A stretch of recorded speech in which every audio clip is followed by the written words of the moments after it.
तो अगर आपका एनआईएस अप्रैल 12 में पेंटिंग का पेपर होने वाला होगा, जिसका कि प्रैक्टिकल एग्ज़ाम आपका होने वाला है, और बहुत से स्टूडेंटों की जो चित्रकला होती है काफ़ी अच्छे नंबर आ जाते हैं, लेकिन बहुत से स्टूडेंट ऐसे होते हैं जिनको इसके बारे प्रैक्टिकल के बारे में कुछ भी नहीं पता होगा। अब उन्हें डर सता रहा होगा कि कहीं मेरे नंबर इसमें अच्छे नहीं आएंगे तो फिर मैं क्या करने वाला हूँ। तो इसके लिए सबसे पहले आपको ये समझना होगा कि चित्रकला का जो प्रैक्टिकल होता है वो किस तरीके से होता है, क्या क्या इसमें सवाल पूछे जाते हैं और हमें किस तरह से इनका जवाब देना होता है ताकि हमारे इसमें पूरे नंबर लग जाएँ।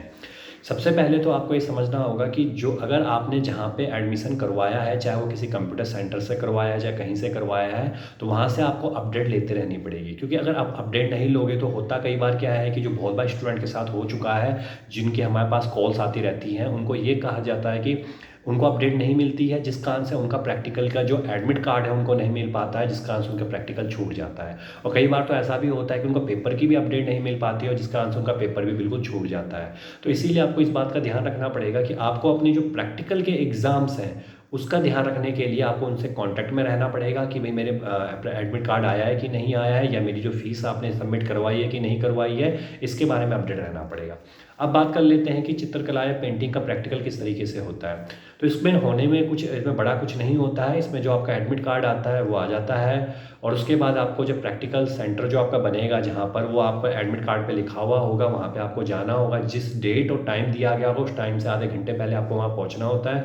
उसके बाद वहाँ पर कंप्लीट सबसे पहले आपकी जो चित्रकला की जो फाइल होगी वो आपको अच्छे तरीके से बना लेनी है, क्योंकि उसी के ही बिहाफ पे आपको नंबर मिलने वाले हैं।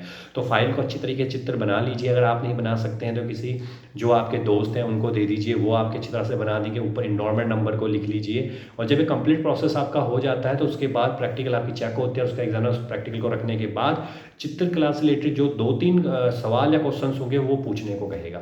उसका आपको वहाँ पर जवाब देना होता है, उसके बारे में लिखना होता है। अगर ज़्यादा नहीं भी पता होगा, थोड़ा बहुत भी उसके बारे में पता होगा, तो उसके बारे में लिख दीजिए। जब आप उसको कंप्लीट लिख लेते हैं तो उसके फाइनलाइज फिर ये होता है कि उसके बाद एक छोटा सा एक वाइवा होगा। अगर वाइवा हुआ तो अच्छी बात है, वैसे तो 99% आपका वाइवा नहीं होता है।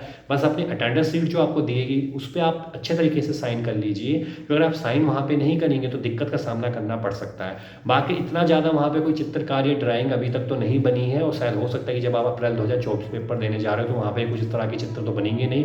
बस आपको उनके बारे में लिखना पड़ेगा, पेंटिंग कैसे होती है, किस तरह से की जाती है, किस तरह के वहाँ पर इंस्ट्रूमेंट का यूज़ किया जाता है, किस तरह के ब्रशेस का यूज़ किया जाता है। बस इस तरह के कुछ क्वेश्चन आएंगे, और अगर आप इन बातों का ध्यान रखेंगे तो आप बहुत अच्छे नंबरों से यहाँ पे पास हो जाएंगे।